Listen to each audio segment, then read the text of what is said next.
Bismillahirrahmanirrahim. Assalamualaikum warahmatullahi wabarakatuh. Waalaikumsalam warahmatullahi wabarakatuh. Yang saya hormati Bapak Kepala Sekolah OPTD SMP 10 Sinjai. Yang saya hormati Ibu Wakil Kepala Sekolah OPTD SMP 10 Sinjai. Dan yang saya hormati juga teman-teman rekan sejawat. Ya, tak lupa kita panjatkan puji syukur kehadirat Allah Subhanahu wa Ta'ala, karena hanya dengan limpah dan rahmatnya kita dapat berkumpul dan bersama untuk diseminasi aksi nyata modul 1.4 untuk angkat CGP angkatan 11. Tak lupa kita kirimkan selawat dan salam kepada junjungan kita Nabi Muhammad SAW, karena telah membawa kita dari alam kegelapan menuju ke alam yang terang benderang.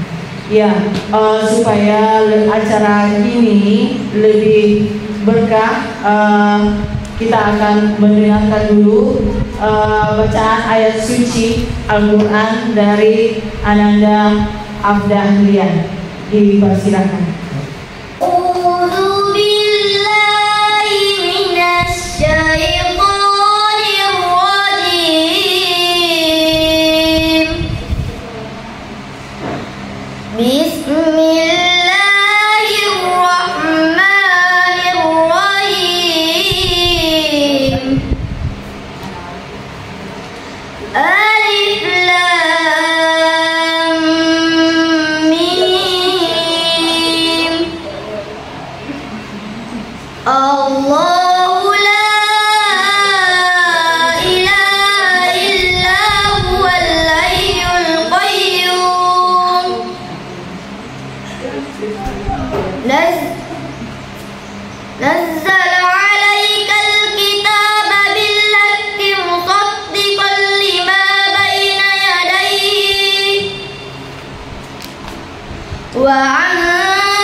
kullun min indi rabbina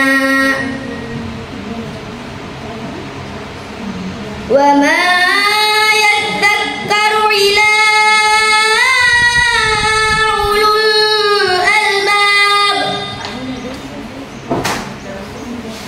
Rabbana la tuzigh qulubana ba'da idh hadaitana wa hab lana min ladunka rahmah innaka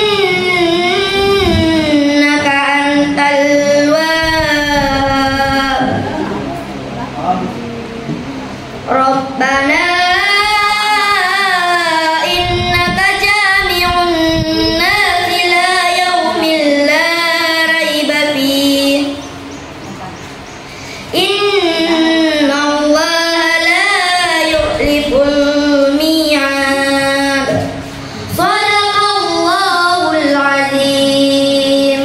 Ya, terima kasih kepada Nanda Dahlia.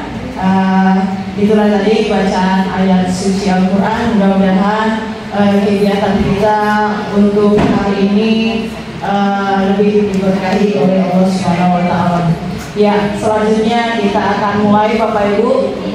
Saya persilakan kepada teman saya, Ibu Rini Febrianti SPD GR, untuk memulai kegiatan ini. Pada kesempatan kali ini saya sendiri akan memaparkan seperti apa budaya positif yang akan kita laksanakan selanjutnya. Yang pertama, makna budaya positif dan contoh penerapannya. Kita pasti sudah tahu seperti apa budaya positif sebenarnya dan kemudian apa saja contoh penerapannya. Nah, budaya positif merupakan nilai-nilai, keyakinan-keyakinan dan kebiasaan-kebiasaan di sekolah yang berpihak pada murid agar murid dapat berkembang menjadi pribadi yang kritis, penuh hormat dan bertanggung jawab. Dan adapun konsep inti budaya positif di sini yaitu yang pertama disiplin positif dan nilai-nilai kebajikan universal. Kemudian teori motivasi, hukuman dan penghargaan serta restitusi. Kemudian kebutuhan dasar manusia dan dunia berkualitas dan keyakinan kelas. Kemudian ada juga restitusi, 5 posisi kontrol dan restitusi segitiga restitusi. Nah, inilah konsep inti budaya positif yang akan kita bahas selanjutnya. Yang pertama, disiplin positif dan nilai-nilai kebaikan. Nah, di sini ada A dan B, di mana kita akan bermain peran mengenai kepala tangan. Nah, di sini kita silahkan Bapak Ibu ambil secari kertas kecil dan tuliskan benda atau sesuatu yang sangat berharga untuk Bapak Ibu. Kemudian letakkan di salah satu tangan Anda dan genggam benda atau sesuatu tersebut dengan segala daya dalam sebuah kepala. Kemudian teman Anda akan mencoba dengan sekuat tenaga dengan berbagai cara untuk meminta Anda memberikan benda tersebut. Teman Anda bisa membujuk, mengancam, menghardik, merayu, menyuap atau apa saja agar dapat membuka kepala tangan Anda. Nah, itulah tadi mengenai peran yang sudah Bapak Ibu laksanakan tadi mengenai kepala tangan. Nah, kira-kira apa yang terjadi? Jadi banyak hal yang bisa dilakukan. Bisa saja kita mengancam atau membujuk, menghardik, merayu agar dapat apa yang kita inginkan bisa tercapai. Dan selanjutnya di sini ada teori kontrol. Nah, menurut Dr. William Glasser, dalam kontrol teori yang kemudian hari berkembang dan dinamakan choice theory. meluruskan beberapa miskonsepsi tentang makna kontrol. Yang pertama, ada miskonsepsi ilusi guru mengontrol murid, di mana pada dasarnya kita dapat memaksa murid untuk berbuat sesuatu. Jikalau murid tersebut memilih untuk tidak melakukannya, walaupun tampaknya guru sedang mengontrol perilaku murid. Hal demikian terjadi karena murid sedang mengizinkan dirinya dikontrol. Saat itu, bentuk kontrol guru menjadi kebutuhan dasar yang dimiliki murid.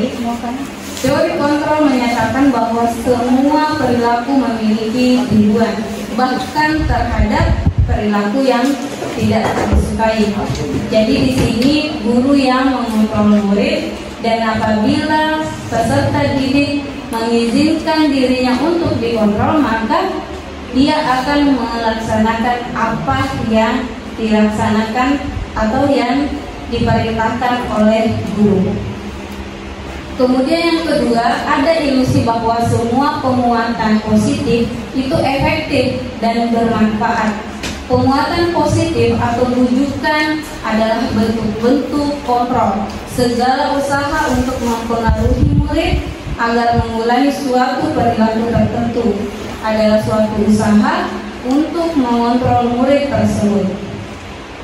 Dalam jangka waktu tertentu, kemungkinan murid tersebut akan menyadarinya dan mencoba untuk menolak bujukan kita, atau bisa jadi murid tersebut menjadi tergantung pada pendapat sang guru untuk berusaha.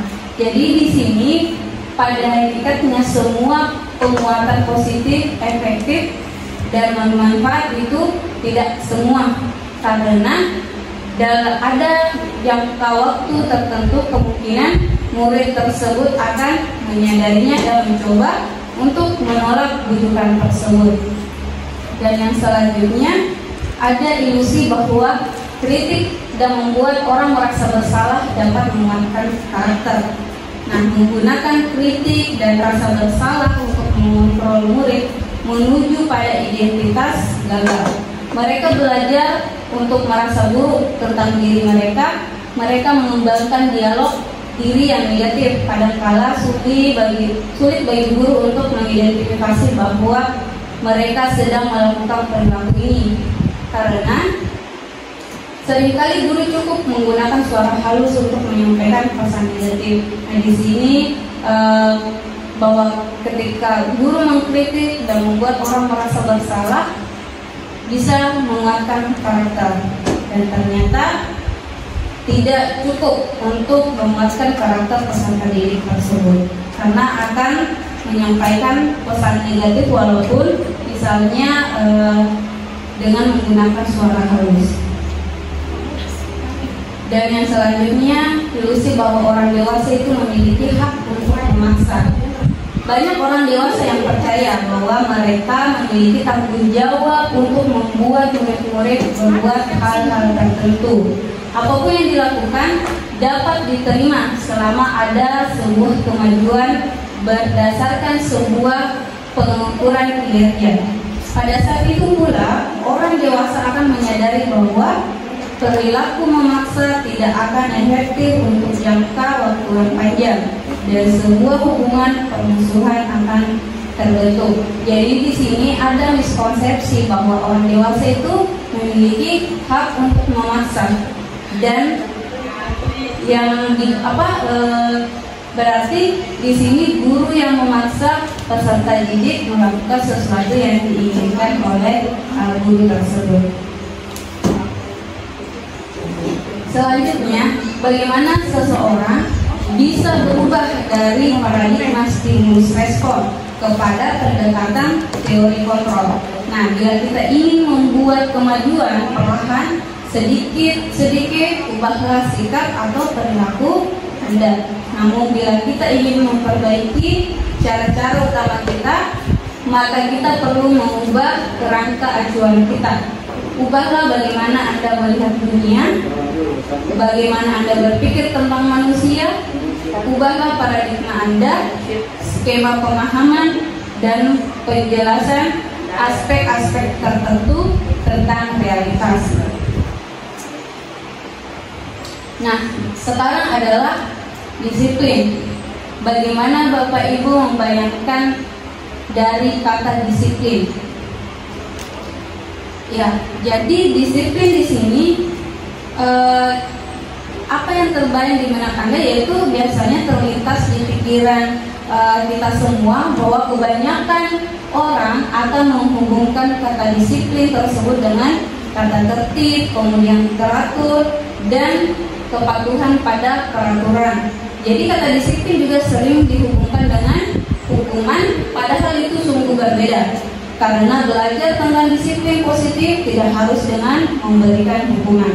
Justru itu adalah salah satu alternatif terakhir dan kalau perlu tidak digunakan sama sekali. Berarti sama kalau diibaratkan adalah sebuah narkoba stadium 1, di mana ketika sudah tidak ada obat lagi maka bisa digunakan.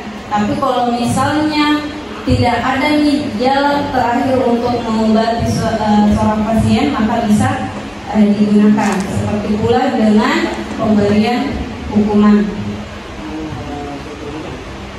Dalam budaya kita, makna kata disiplin dimaknai menjadi sesuatu yang dilakukan seseorang pada orang lain untuk mendapatkan kepatuhan. Kita cenderung menghubungkan kata disiplin dengan ketidaknyamanan. Nah, biasanya ketika kita melakukan kedisiplinan, biasanya peserta didik merasa tidak nyaman dengan hal itu, berarti tidak nyaman untuk melakukan suatu kedisiplinan. Nah, Bapak Pendidikan kita di Hajar Dewantara menyatakan bahwa di mana ada kemerdekaan, disitulah harus ada disiplin yang kuat. Sungguh pun disiplin itu bersifat self-discipline, yaitu kita sendiri yang mewajibkan kita dengan sekeras-kerasnya. Tetapi itu sama saja, sebab jika kalau kita tidak cara melakukan disiplin, wajiblah penguasa lain mendisiplin diri kita, dan peraturan demikian itulah harus ada di dalam suasana yang merdeka. Kemudian di situ Ki Hajar Dewantara menyatakan bahwa untuk mencapai kemerdekaan atau dalam konteks pendidikan kita saat ini, untuk menciptakan murid yang merdeka, syarat utamanya adalah harus ada disiplin yang kuat. Disiplin yang dimaksud adalah disiplin diri yang memiliki motivasi internal. Jika kita tidak memiliki motivasi internal, maka kita memerlukan pihak lain untuk mendisiplinkan kita atau motivasi eksternal, karena berasal dari luar bukan dari dalam diri kita sendiri. Adapun definisi kata merdeka menurut Ki Hajar Dewantara bahwa merdeka itu jawabannya norangung lepasi pamrah ni uga buat kuasa aman diri priangga, yang artinya merdeka itu tidak hanya terlepas dari perintah, akan tetapi juga cakap buat memerintah diri sendiri.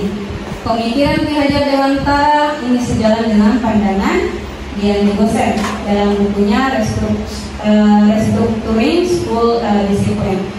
Dian menyatakan bahwa arti dari kata disiplin berasal dari bahasa Latin, yaitu disiplina, yang artinya belajar kata disiplin, juga berasal dari akar kata yang sama dengan disiplin atau murid atau pengikut. Untuk menjadi seorang murid atau pengikut, seseorang harus paham betul alasan mengapa mereka mengikuti suatu aliran atau ajaran tertentu, sehingga motivasi yang terbangun adalah motivasi dalam dirinya, motivasi intrinsik, bukan dari luar atau motivasi eksternal. Selanjutnya di sini kita ketahui bersama bahwa nilai-nilai kebajikan universal itu tercakup pada profil pelajar Pancasila, yang dimana ada 6 elemen yang di dalamnya. Yang pertama beriman, bertakwa kepada Tuhan Yang Maha Esa dan berakhlak mulia. Kemudian kedua mandiri, ketiga bernalar kritis, berkebinekaan global, bergotong royong dan kreatif. Begitupun dengan sikap murid, yang dimana toleransi, rasa hormat, integritas, mandiri, menghargai, antusias, empati, keingintahuan, kreativitas, kerjasama, percaya diri, dan komitmen. Dan di sini juga ada 9 pilar karakter yang harus sebenarnya dimiliki oleh seluruh peserta didik. Yang pertama, cinta Tuhan dan segenap ciptaannya. Kemudian kemandirian dan tanggung jawab, kejujuran, diplomatis, hormat dan santun, dermawan, suka menolong dan gotong royong, percaya diri, kreatif dan bekerja keras, kepemimpinan dan keadilan, baik dan rendah hati, toleransi, kedamaian dan persatuan. Nah, itulah tadi 9 pilar karakter yang sebenarnya ada dalam diri peserta didik secara implisit. Dan selanjutnya nilai-nilai kebajikan universal di sini adalah petunjuk seumur hidup dan keterampilan hidup. Nah, di mana dapat dipercaya, lurus hati, pendengar yang aktif, tidak merendahkan orang lain, dan memberikan yang terbaik dari diri. Petunjuk hidupnya itu peduli, penalaran, kerjasama, keberanian, keingintahuan, serta adanya usaha, keluasan, berorganisasi, kesabaran, keteguhan hati, dan kehormatan, dan seterusnya. Kemudian nilai-nilai kebajikan universal di sini ada proyek nilai-nilai kebajikan. Yang pertama tadi ada peduli, keterus-terangan, kebersihan, rajin, keberanian, integritas, kebahagiaan, dan rasa hormat, dan seterusnya. Nah, di sini adalah nilai-nilai kebajikan universal yang bisa kita gunakan dalam membuat misalnya kerangka keyakinan kelas nantinya yang bisa ada nilai-nilai kebajikan universal di dalamnya.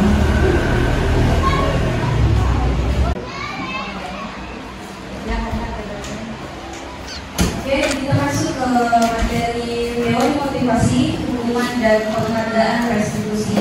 Kita sudah pasti tahu apa sebenarnya termasuk motivasi, kemudian hukuman dan penghargaan restitusi. Dalam bukunya Diana Gosen menyatakan ada 3 motivasi perilaku manusia. Yang pertama yaitu untuk menghindari ketidaknyamanan atau hukuman. Jadi biasanya dalam menghindari ketidaknyamanan atau hukuman tersebut, adanya biasanya orang yang memotivasi perilakunya untuk menghindari hukuman atau ketidaknyamanan akan bertanya apa yang akan terjadi apabila saya tidak melakukannya. Sebenarnya mereka sedang menghindari permasalahan yang mungkin muncul dan berpengaruh pada mereka secara fisik, psikologis, maupun tidak terpenuhinya kebutuhan mereka. Bila mereka tidak melakukan tindakan tersebut, motivasi ini bersifat eksternal.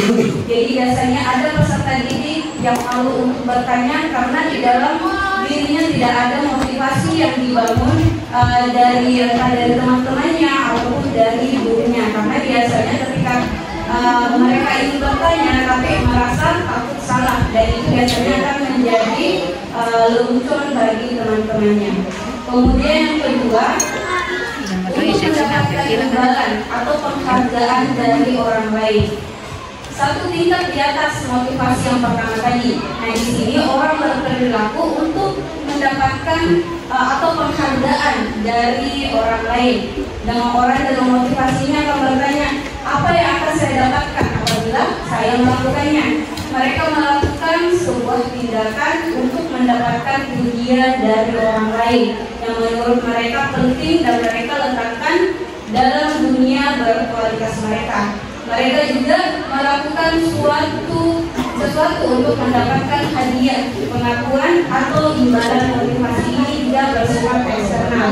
Jadi masih ada yang belum termasuk motivasi dalam dirinya sendiri. Jadi ketika misalnya ada guru yang memberikan bintang, poin atau memberikan nilai yang tinggi ataupun semacam hadiah. Nah, biasanya dilakukan kepada guru ketika misalnya ada peserta didik yang berhasil menjawab pertanyaan dari gurunya, ataupun misalnya siapa yang cepat mengumpulkan tugasnya. Ya, biasanya itu dengan memberikan pujian atau dengan hadiah. dan ternyata itu juga termasuk masih bersifat eksternal. Kemudian yang ketiga, untuk menjadi orang yang mereka inginkan dan menghargai diri sendiri dengan nilai-nilai yang mereka percaya.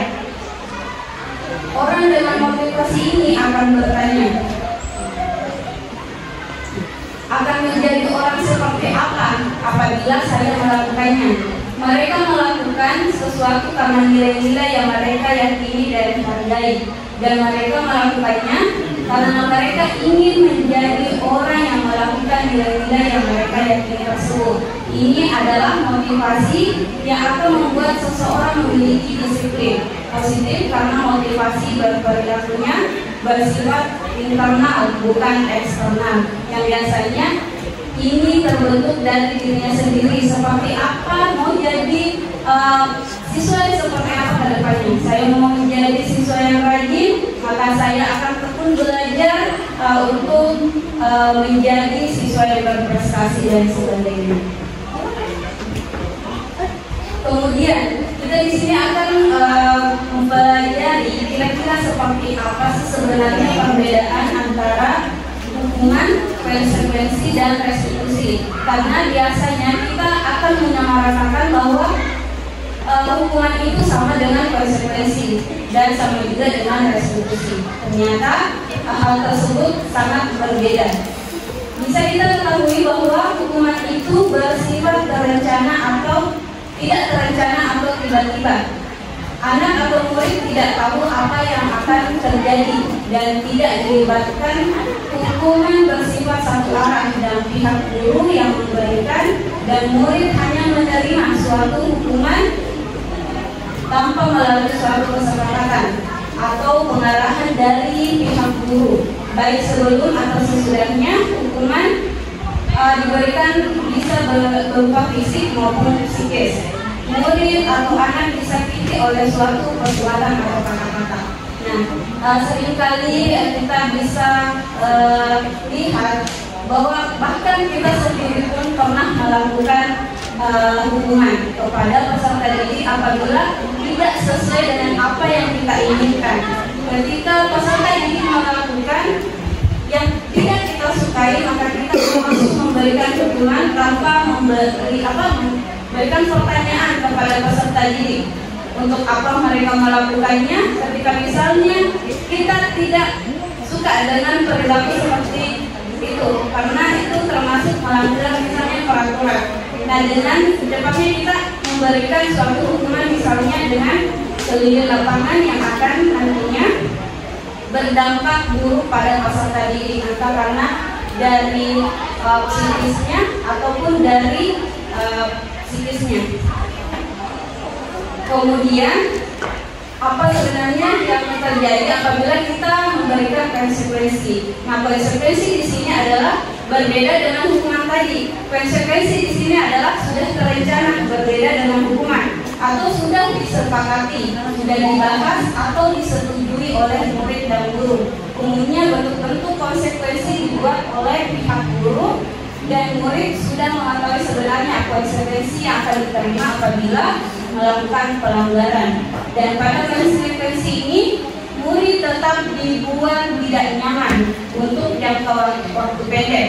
Konsekuensinya biasanya diberikan berdasarkan suatu data yang umumnya dapat diukur. Misalnya, setelah 3 kali tugasnya tidak diselesaikan pada batas waktu yang diberikan, atau murid melakukan kegiatan di luar kegiatan pembelajaran, misalnya mengobrol, maka murid tersebut akan kehilangan waktu bermain dan harus menyelesaikan tugas karena dapat kendalanya. Peraturan dan konsekuensi yang mengikuti ini sudah diketahui sebelumnya oleh murid. Sikap guru di sini senantiasa memonitor murid. Nah, biasanya di sini juga pernah kita melakukan adanya kesepakatan kelas, di mana ketika sebelum melakukan proses pembelajaran kita melalui kesepakatan bersama murid dan guru. Kalau misalnya ada yang terlambat mengumpulkan tugas, kira-kira apa konsekuensi yang dapat diberikan oleh murid, dan itu biasanya konsekuensinya langsung dari pendapat dari peserta didik. Misalnya Konsekuensinya berdiri tanpa duduk di tempat duduknya sambil mengerjakan tugas sampai selesai. Kemudian restitusi. Restitusi di sini adalah proses menciptakan kondisi bagi murid untuk memperbaiki kesalahan mereka sehingga mereka bisa kembali kepada kelompok mereka dengan karakter yang lebih kuat. Dan restitusi juga merupakan proses kolaboratif yang mengajarkan murid untuk mencari solusi untuk masalah mereka dan membantu murid berpikir tentang orang seperti apa yang mereka inginkan dan bagaimana mereka harus memperlakukan orang lain. Jadi biasanya dalam restitusi di sini guru hanya bertindak sebagai menstabilkan identitasnya, kemudian dia memberikan validasi dan memberikan pertanyaan keyakinan. Dan di sini ketika peserta didik melakukan pelanggaran, maka guru harus memberikan pertanyaan kepada peserta didik konsekuensinya dan juga memberikan pertanyaan yang sudah disepakati melalui keyakinan kelas yang sudah disepakati juga. Nah, dihukum oleh penghargaan. Saat kita beberapa kali menjadikan hadiah kepada anak-anak agar berperilaku bertanggung jawab atau kepada seorang murid agar mempelajari sesuatu yang baru atau kepada seorang karyawan agar melakukan pekerjaan yang berkualitas. Kita sedang berasumsi mereka tidak dapat melakukannya atau mereka tidak akan memilih untuk melakukannya.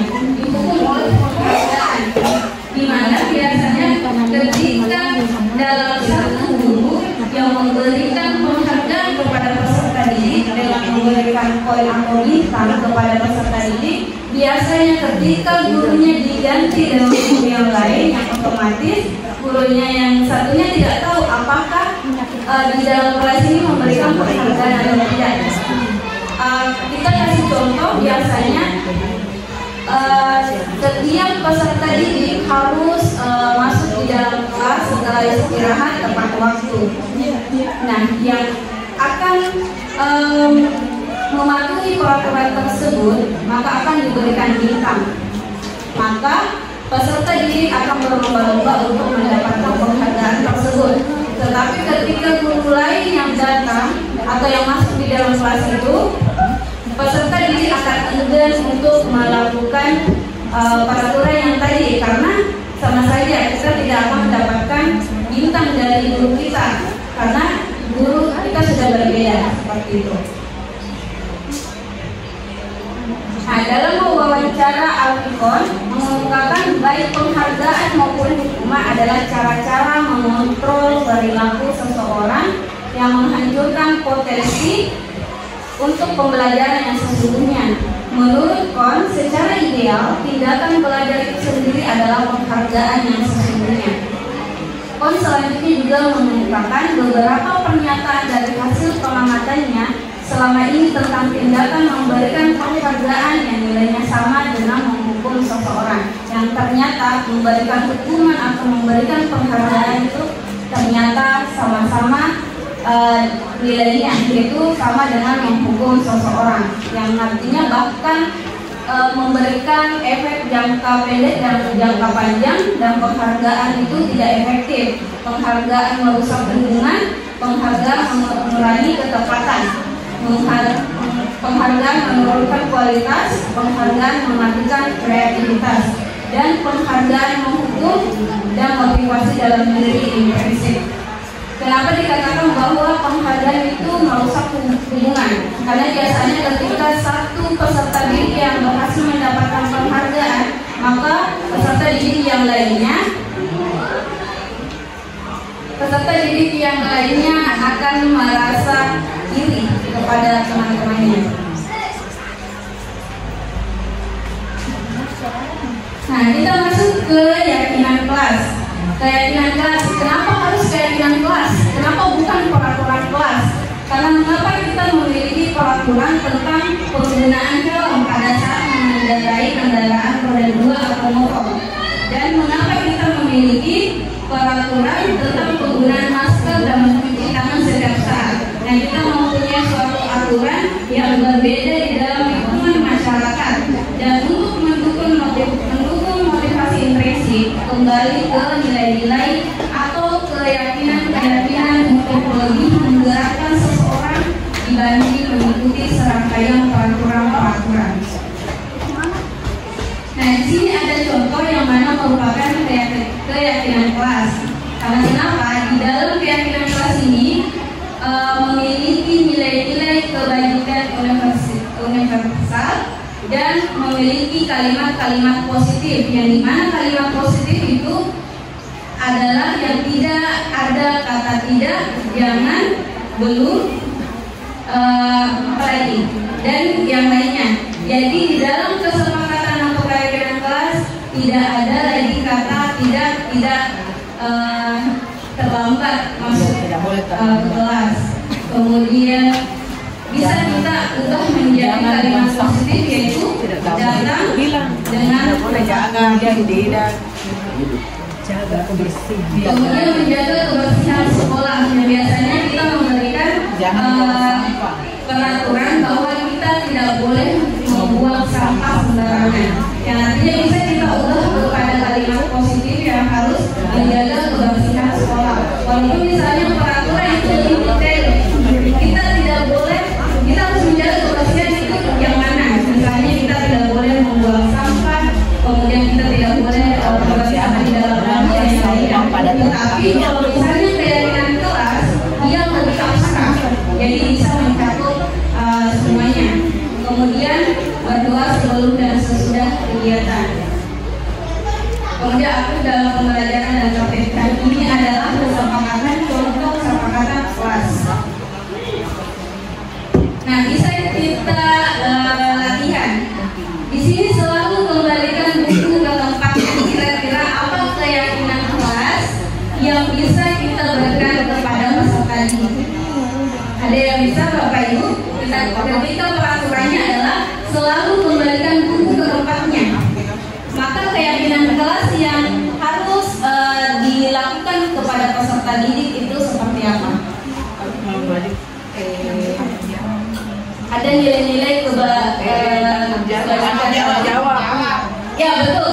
Selalu kembalikan buku ke tempatnya. Berarti keyakinan kelasnya adalah tanggung jawab. Kalau misalnya kita tanggung jawabnya seperti apa? Tanggung jawab entah misalnya duduk di tempat masing-masing yang sudah diatur, ataukah misalnya seperti apa? Jadi di sini kalau keyakinan kelas dia lebih abstrak, dan kalau peraturan dia lebih detail. Kemudian dilarang mengganggu orang lain. Kira-kira apa keyakinan kelas yang Saling menghargai. Oke, betul. Jadi dilarang mengganggu orang lain berarti kita harus menghargai orang lain. Kemudian hadir di sekolah 15 menit sebelum pembelajaran dimulai. Disiplin. Kemudian dilarang melakukan kekerasan. Keselamatan. Dilarang melakukan kekerasan.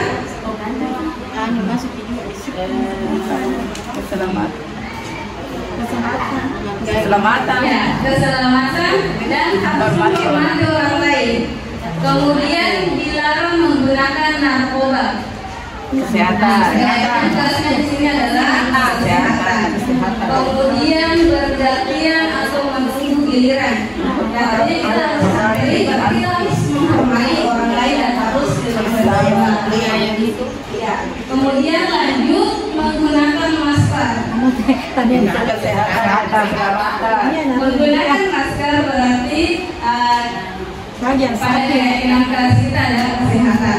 Kemudian jangan berlari di kelas atau koridor, keselamatan dan keamanan.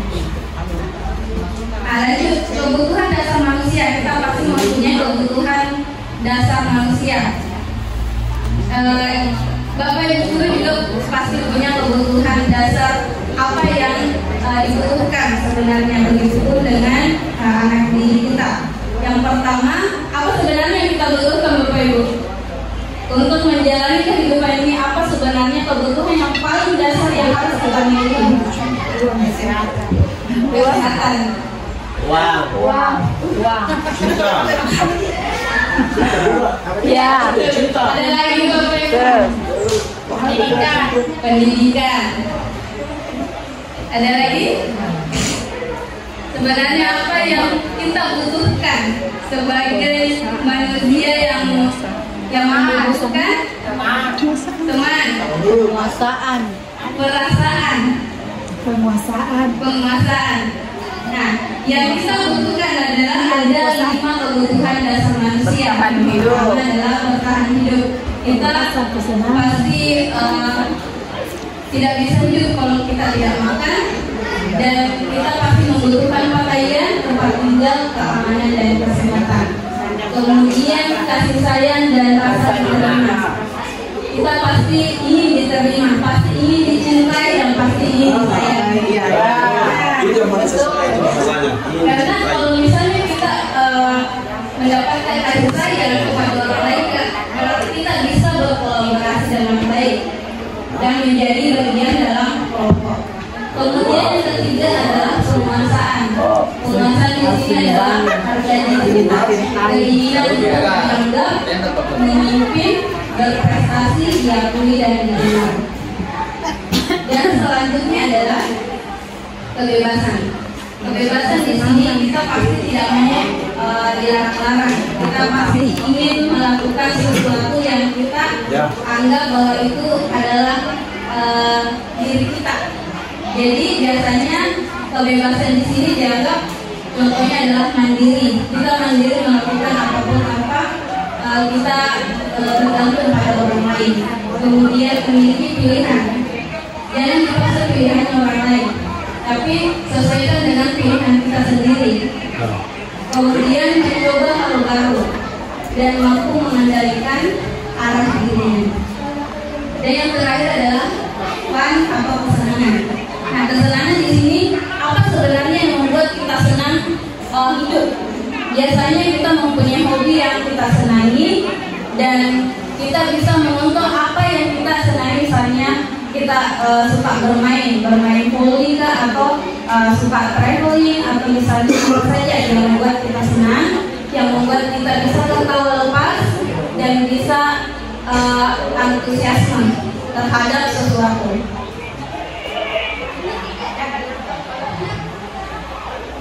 Nah, 5 posisi kontrol guru yang biasanya kita kira-kira berada di posisi yang mana ketika kita menjadi seorang guru terhadap peserta didik. Di sini ada 5 posisi kontrol. Yang pertama penghukum, kemudian membuat orang merasa bersalah, teman, pemantau, dan manajer. Coba saya tanya Bapak Ibu, kira-kira yang mana paling sering kita lakukan? Kita berada di posisi mana kepada peserta didik kita? Penghukum. Membuat orang merasa bersalah. Ya, membuat orang merasa bersalah. Nah, biasanya ini memang yang sering kita lakukan tanpa kita sadari pun. Kita ternyata sering melakukan berada di posisi penghukum atau membuat orang merasa bersalah.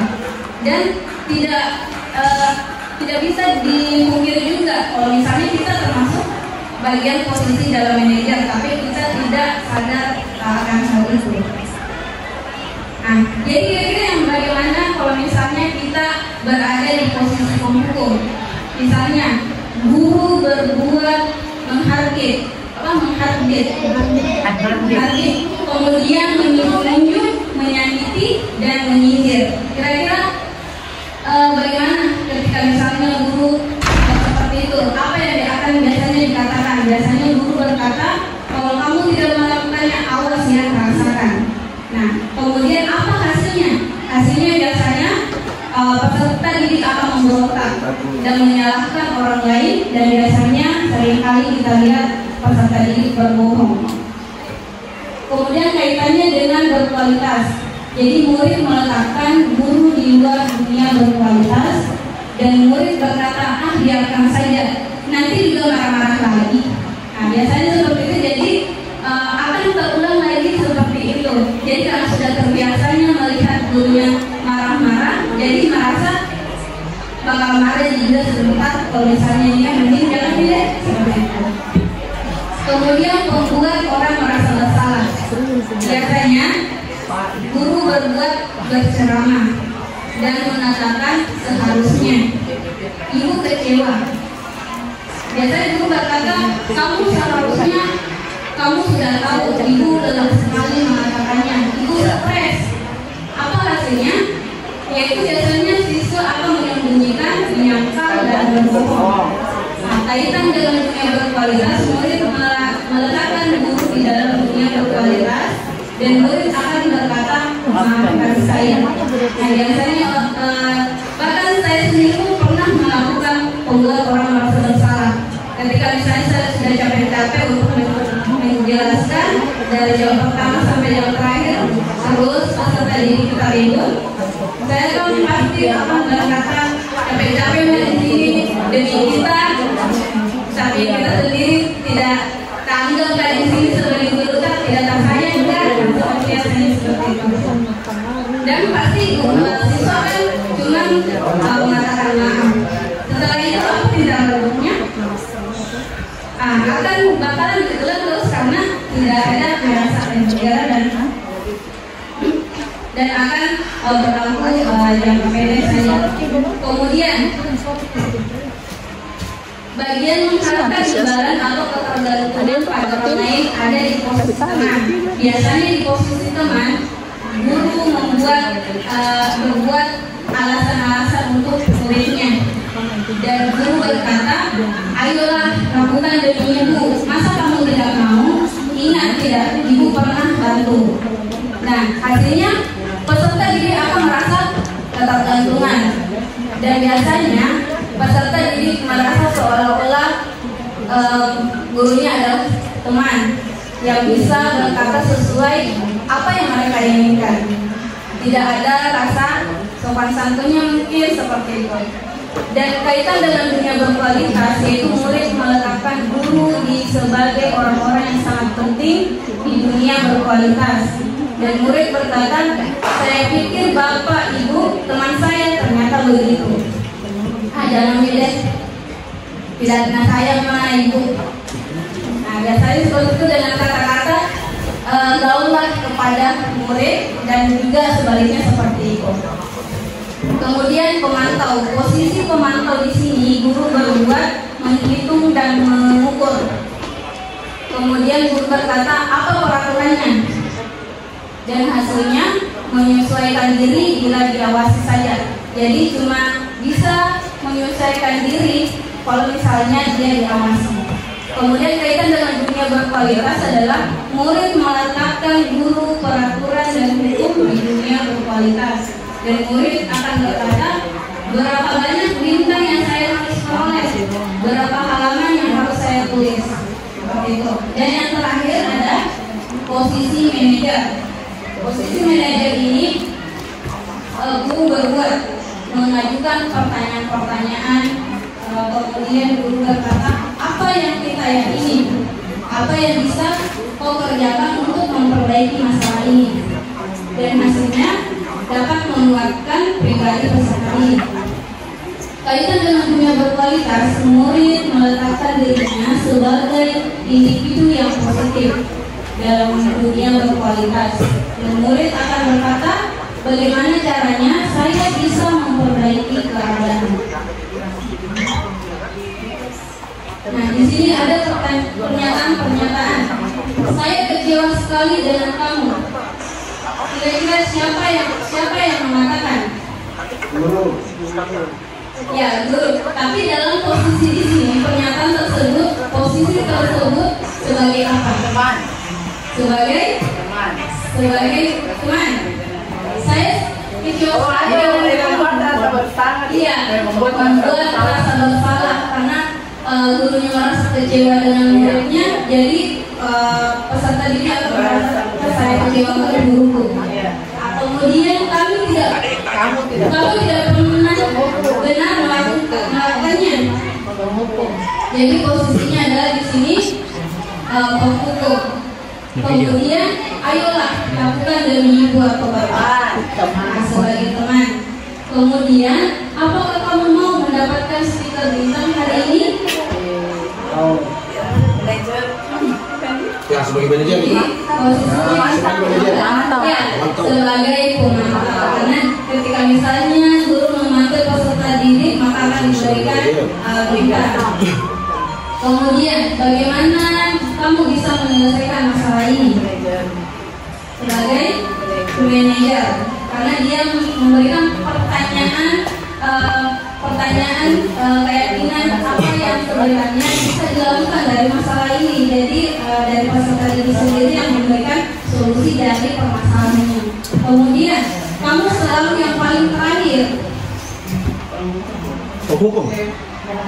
Sebagai kamu selalu yang paling terakhir, berarti dia sebagai penghukum, karena bisa saja di sini kita langsung kepada motivasi psikolognya. Karena kita kalau misalnya kamu selalu paling terakhir, jadi dia akan terbayang-bayang terus menjadi orang yang paling terakhir.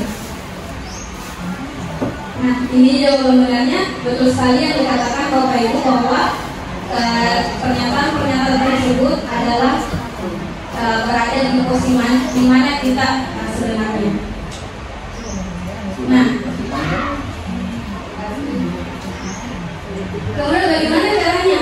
Kalau misalnya peserta didik melakukan kesalahan, apa sebenarnya yang paling baik yang harus dilakukan sebagai seorang guru ketika menemukan peserta didik yang melakukan pelanggaran? Jadi yang harus dilakukan adalah segitiga restitusi. Segitiga restitusi di sini ada 3, yaitu menstabilkan identitas, memvalidasi kebutuhan, dan menanyakan keyakinan. Biasanya menstabilkan identitas adalah dengan memberikan pernyataan kepada peserta didik, kamu bukan satu-satunya yang pernah melakukan ini. Setiap orang pasti pernah melakukan kesalahan, seperti misalnya ibu pun juga pernah melakukan kesalahan. Bisa diberikan pernyataan seperti itu. Kemudian validasi kebutuhan. Adakah cara yang lebih efektif untuk mendapatkan apa yang kamu butuhkan? Dan kamu tentu punya alasan mengapa kamu melakukan itu. Jadi di sini dalam validasi kebutuhan kita memberikan pertanyaan, alasan-alasan kenapa peserta didik melakukan pelanggaran tersebut, melakukan kesalahan atau masalah yang dilakukan oleh peserta didik. Dan yang terakhir adalah menanyakan keyakinan. Jadi di sini kita kembali kepada keyakinan kelas yang sudah disepakati dengan memberikan pertanyaan nilai-nilai apa yang telah kita sepakati. Kemudian kamu ini ingin menjadi orang yang seperti apa? Nah, bisa dilihat bahwa dalam menstabilkan identitas di sini untuk membuat anak merasa gagal karena berbuat salah menjadi positif terhadap dirinya. Guru berkata, berbuat salah itu hal yang manusiawi. Tidak ada manusia yang sempurna. Bapak Ibu juga pernah buat salah. Kita pasti bisa menyelesaikan permasalahan ini. Bapak Ibu tidak tertarik untuk mencari tahu siapa yang benar, siapa yang salah. Ibu lebih tertarik untuk menyelesaikan masalah. Kalau kamu menyalahkan dirimu sendiri, terus menerus, apakah kamu bersikap baik pada dirimu sendiri? Jadi kita kembalikan kepada posisi dari peserta didik tersebut untuk mendapatkan keadilan pada dirinya sendiri. Kemudian validasi kebutuhan, membantu murid mengenai basic need atau kebutuhan dasar yang ingin dipenuhinya ketika melakukan kesalahan itu. Pada dasarnya setiap tindakan manusia tujuannya adalah memenuhi basic needs. Apakah itu power, tadi seperti penguasaan, kemudian ada freedom, kebebasan, love and belong, kemudian cinta dan kasih sayang, fun atau survival. Nah, biasanya di sini guru akan berkata, kamu bisa saja melakukan hal yang lebih buruk sampai kamu tidak melakukannya. Kamu pasti punya alasan mengapa melakukannya. Apa yang penting bagi kamu, kamu boleh tetap berusaha menjaga sikap itu. Tapi tambahkan sikap yang lain yang baru. Maukah kamu belajar cara lain untuk mendapat yang kamu butuhkan tanpa harus memukul? Apakah kamu bisa melakukan dengan lebih baik besok lagi? Dan yang terakhir adalah tadi menanyakan keyakinan, di mana peserta didik di sini akan sudah disepakati melalui keyakinan kelas yang sudah disusun dan sudah disepakati bersama, dan untuk memberikan pertanyaan untuk lebih baik lagi dan untuk bisa mengembalikan peserta didik itu kepada posisi yang lebih positif lagi, dan tidak mengulangi kembali dengan cara memberikan pertanyaan apakah kamu ingin menjadi orang yang seperti itu. Jadi sekarang kita mau bermain peran segitiga restitusi, ada yang sebagai guru, ada yang sebagai murid. Bagaimana kalau misalnya ada peserta didik yang tidak memakai sepatu, ataukah misalnya ada peserta didik yang bertengkar tidak pelan, bagaimana tahap-tahap dari segitiga restitusi tersebut? Oke, Bapak Ibu, ada yang bisa menjadi berperan sebagai murid, ada yang berperan sebagai guru.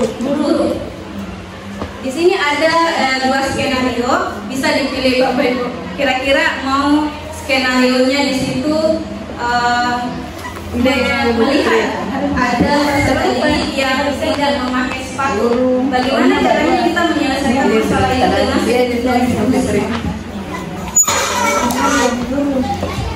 Saya kasus 2. Siapa tuh teman? Bu Fitri. Oke. Kasus 1 ini biasa. Ya. Saya kasus orang salah.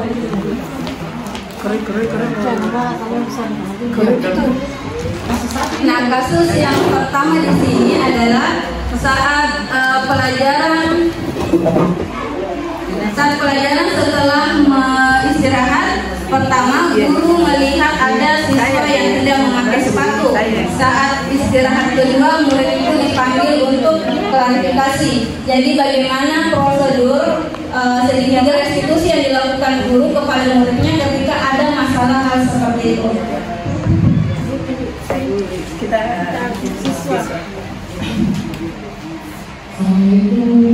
Waalaikumsalam. Silakan masuk, Nak. Silakan duduk. Terima kasih, Bu. Nak Katalin, kamu tahu mengapa dipanggil ke sini?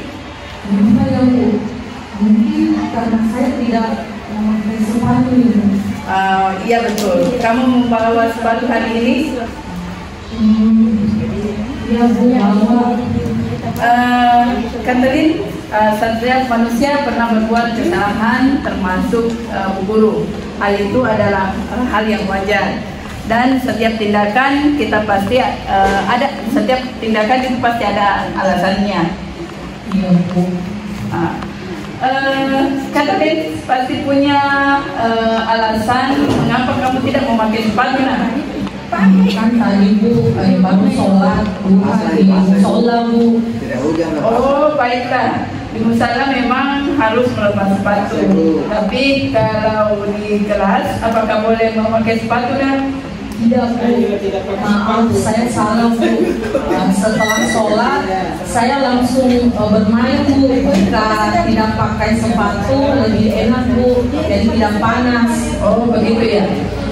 Nah, walaupun kamu nyaman tidak memakai sepatu, kira-kira apakah itu sudah memenuhi keyakinan kelas kita? Tidak, Bu. Nah, kamu masih ingat keyakinan kelas kita kan?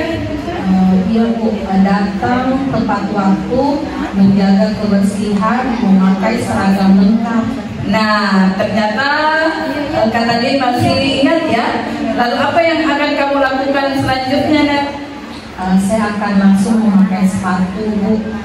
Setelah sholat, saat bermain juga saya akan tetap memakai sepatu, Bu. Nah, baik. Mulai kapan kamu akan melaksanakannya? Sekarang, Bu, sampai kelas saya akan langsung memakai sepatu. Bagus.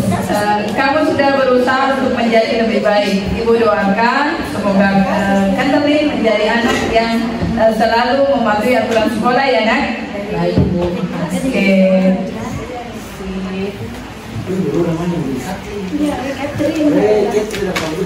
Oke, selanjutnya kita kembali ke kasus yang kedua.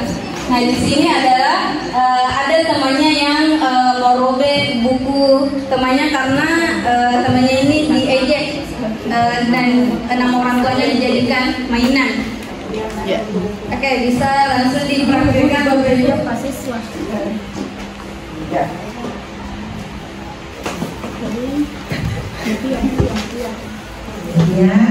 Ya Ibu, Ibu dengar kamu merobek Ibu Indri ya? Iya Bu, habisnya ini menjelek-jelekkan nama dan nanti orang tua saya.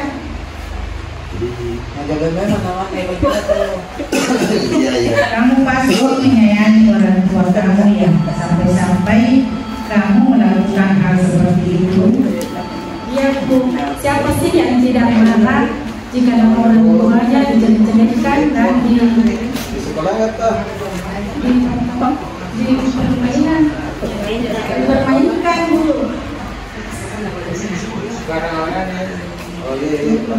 Kalau kamu tidak bisa menahan diri, pasti kamu akan melakukan lebih dari merobek buku. Ya Mulia, untuk kamu pandai menahan emosi kamu. Iya Bu, saya terlalu emosi, makanya saya sampai merobek untuk melakukan kesalahan saya pada diri. Lalu kedepannya kamu mau merasa kesal dan membenci Indri sampai kapan? Nggak tahu ya Bu, nggak mungkin saya membenci dia terus-terusan Bu, karena Indri itu teman saya juga Bu. Apakah Mutia meyakini bahwa sangat penting untuk menghormati semua orang dan barang milik orang lain?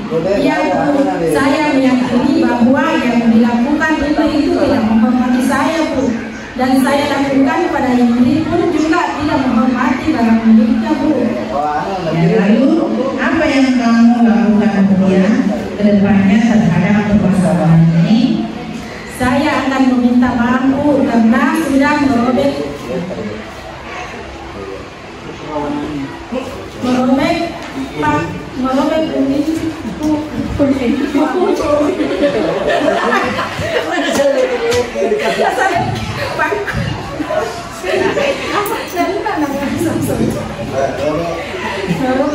Ada lagi yang Mutia mau lakukan agar rasa kesal Indri karena bukunya yang dirobek bisa hilang? Oh, saya akan mengumpulkan buku bekas itu dan menempatnya menjadi buku baru untuk Indri. Apakah kamu terpaksa melakukan hal itu? Tidak Bu, dia itu senang melakukannya dan bekas-bekas itu bisa bermanfaat kembali. Baiklah, Ibu hargai usaha kamu. Semoga kamu menjadi pribadi yang lebih baik lagi. Silakan kembali ke kelas yang mulia. Ya Bu, terima kasih. Saya saling dalam kelas. Ya, terima kasih Bapak Ibu yang sudah mempraktikkan bagaimana segitiga restitusi yang akan kita lakukan ketika misalnya ada permasalahan seperti itu. Dan semoga tidak ada lagi yang melakukan posisi penghukum yang dimana posisi penghukum itu adalah memberikan hukuman kepada peserta didik tanpa melibatkan peserta didik sebelumnya, seperti dengan memberikan konsekuensi, di mana konsekuensi itu adalah tetap dia jalankan, tetapi sudah disepakati bersama sebelumnya di dalam kelas. Dan sebagai posisi manajer yang seperti tadi dilakukan adanya segitiga restitusi, di mana posisi manajer di sini memberikan solusi dari permasalahan dia sendiri. Kemudian kita juga akan lebih perhatian kepada peserta didik bagaimana sebenarnya kebutuhan dasar yang dibutuhkan sebenarnya oleh peserta didik. Seperti tadi ada 5 kebutuhan dasarnya yang dimana itu pasti kita pun sebagai guru membutuhkan kebutuhan dasar seperti itu, dan kita pun tidak mau dipaksa karena seperti pemikiran filosofi Hendra Dewantara yang dimana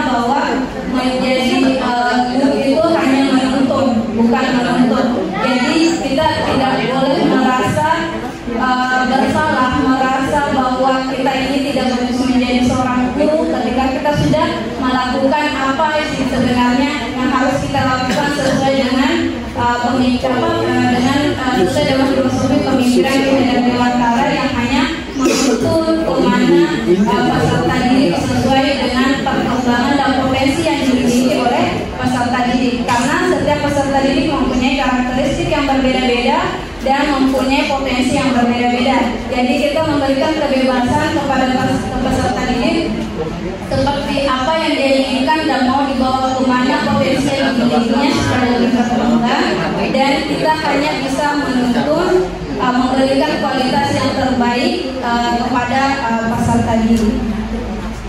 Dari sekian yang materi yang sudah dipaparkan, dari Bapak Ibu ada yang bisa memberikan kesimpulan mengenai budaya positif yang sudah kita simak tadi sebelumnya? Saya Bu. Ya, silakan. Ya, terima kasih atas kesempatan yang diberikan kepada saya untuk menyampaikan apa-apa yang saya dapatkan dari diseminasi yang Ibu lakukan. Di budaya positif yang pertama ada keyakinan kelas bahwa keyakinan kelas itu beda dengan peraturan kelas. Keyakinan kelas itu arahnya dan kata-katanya bersifat positif. Kemudian hasil kesepakatan antara guru dan peserta didik untuk dilaksanakan di kelas. Kemudian selanjutnya ada posisi kontrol yang harus diketahui oleh seorang guru, di mana sebenarnya posisi kontrol kita berada. Jangan sampai kita menjadi penghukum atau menjadi pembuat orang bersalah atau menjadi pemantau. Kemudian di 5 kebutuhan dasar manusia, yaitu ada bertahan hidup, kemudian penguasaan, kasih sayang, dan kebebasan serta kesenangan. Kemudian di segitiga restitusi yang seperti yang diperankan tadi, bahwa segitiga restitusi untuk bagaimana kita menyelesaikan permasalahan yang terjadi di peserta didik itu dengan menggunakan segitiga restitusi yang langkah-langkahnya ada menstabilkan identitas, kemudian validasi tindakan yang salah, kemudian menanyakan keyakinan kelas.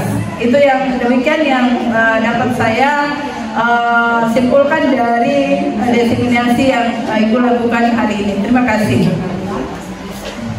Ya, terima kasih kepada Bu Yaya yang sudah sangat luar biasa memberikan kesimpulan terhadap pemahamannya mengenai budaya positif tersebut.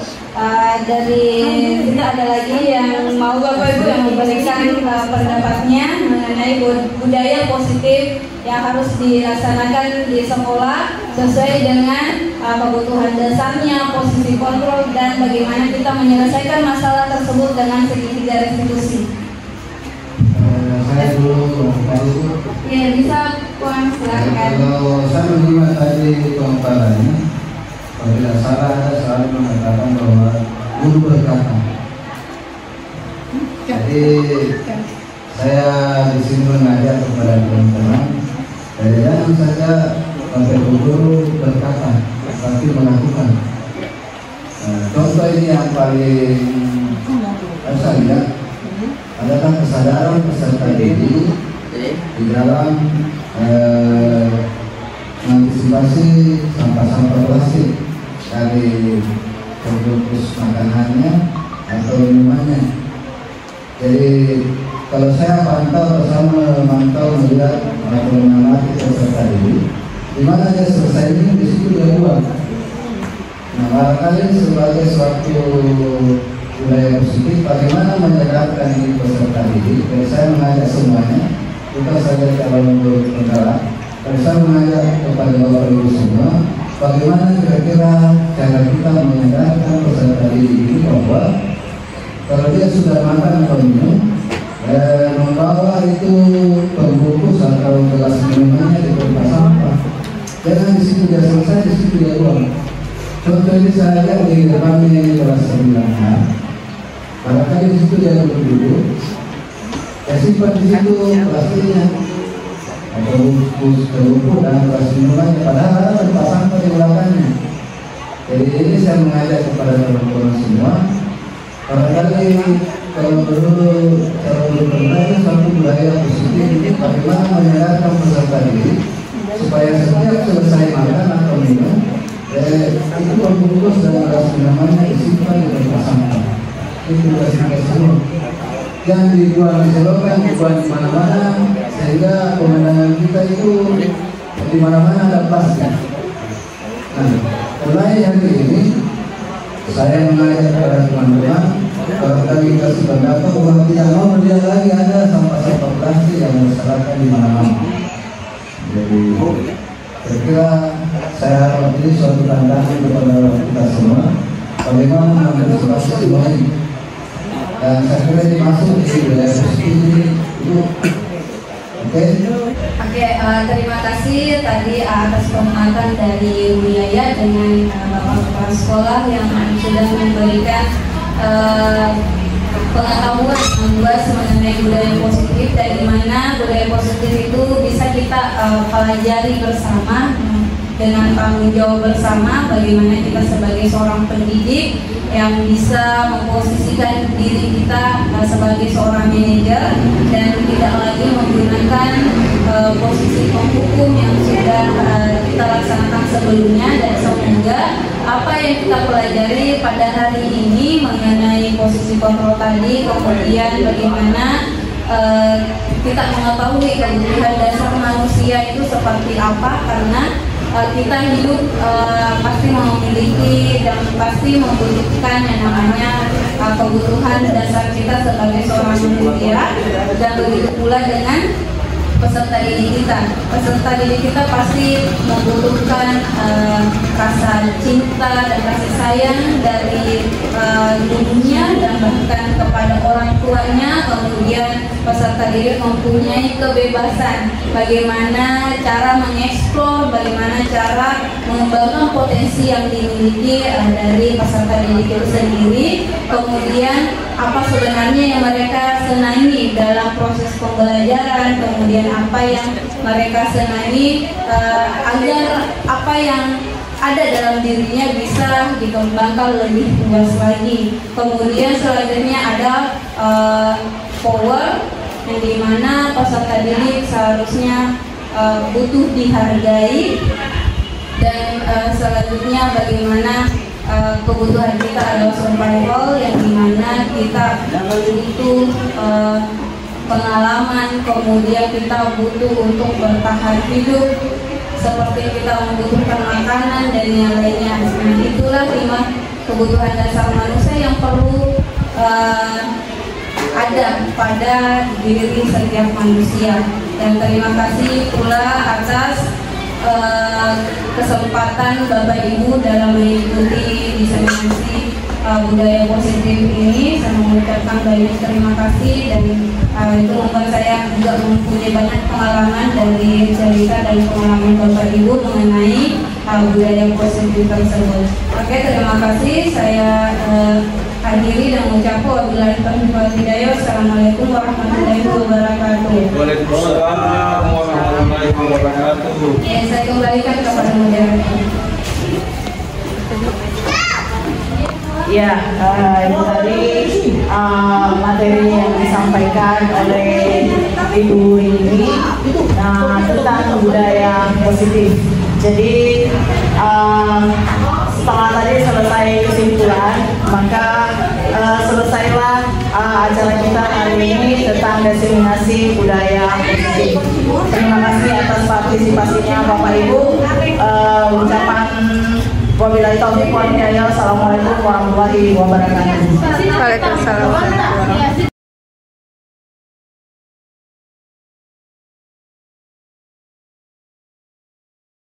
Assalamualaikum warahmatullahi wabarakatuh.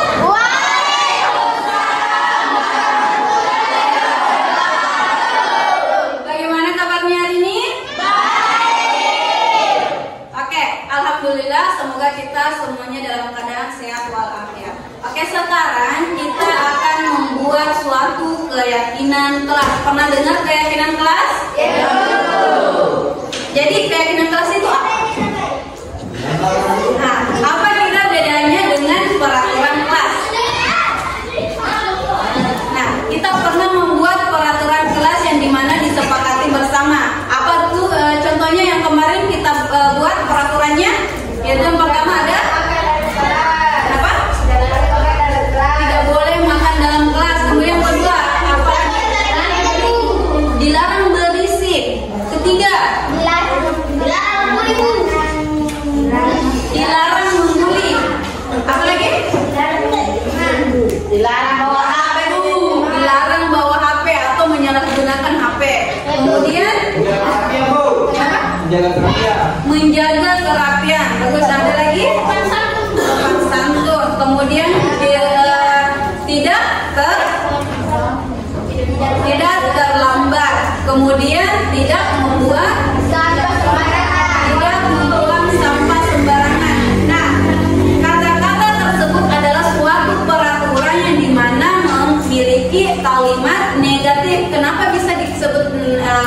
tidak.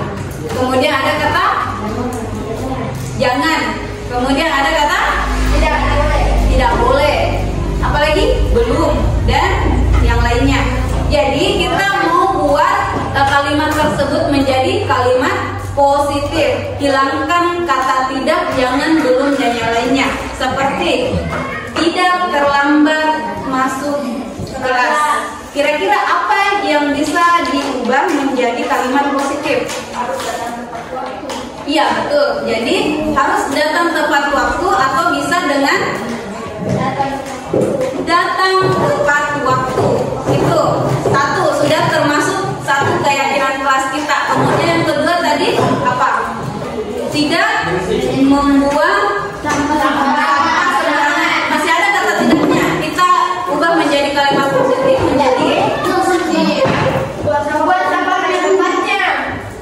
Harus dengan menjaga kebersihan. Seperti itu yang akan kita buat mengenai keyakinan kelas, di mana sebentar kita akan menempelkan keyakinan kelas. Nantinya kalian kita sepakati bersama. Jadi sudah mengerti sampai sini atau ada yang mau bertanya mengenai keyakinan kelas yang akan kita buat sebentar? Ada? Sudah, berarti sudah semuanya paham mengenai keyakinan kelas. Jadi keyakinan kelas tadi adalah menggunakan kalimat positif yang tidak ada kata tidak, jangan, belum dan yang lainnya. Jadi ubah kata negatif itu menjadi kalimat positif dan itu akan menjadi suatu keyakinan kelas yang akan disepakati bersama. Oke, jadi keyakinan kelas tadi itu adalah sesuatu yang akan kita yakini nantinya dan menjadi suatu peraturan untuk kita sendiri yang akan nantinya menjadi suatu hal budaya positif yang bisa kita terapkan di dalam kelas maupun di luar kelas. Oke, jadi sudah tahu tadi apa itu keyakinan kelas? Jadi sesuatu yang akan kita yakini dan akan menjadi kenapa? Menjadi budaya positif untuk kita terapkan dalam kelas maupun di luar kelas ataupun nantinya di dalam lingkungan masyarakat yang nantinya bisa menjadi kebiasaan atau pembiasaan baik bagi kalian semua. Nah, sekarang Ibu mau bagikan kalian sticky note. Silakan kalian tulis satu keyakinan kelas yang kita harus yakini ke depannya. Bisa? Bisa. Silakan tulis.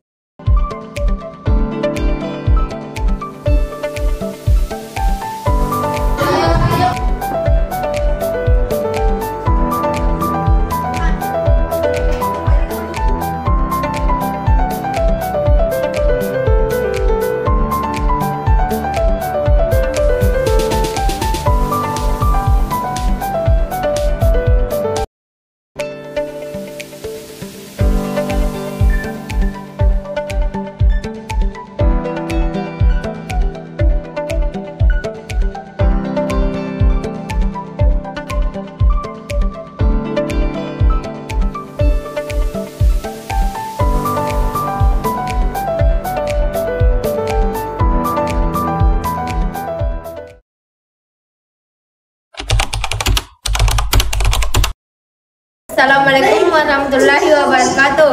Perkenalkan, nama saya Asmidarwati, kelas 7B. Assalamualaikum warahmatullahi wabarakatuh. Perkenalkan, nama saya Adam dari kelas 7B. Perkenalkan, nama saya Narul Alia, saya dari kelas 7B. Assalamualaikum warahmatullahi wabarakatuh. Perkenalkan, nama saya Aura, saya dari kelas 7B. Sangat senang. Sangat senang. Iya, sangat senang. Ia sangat senang dan bersemangat.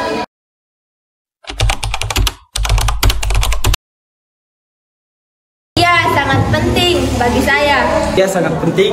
Iya, sangat penting. Ia sangat penting.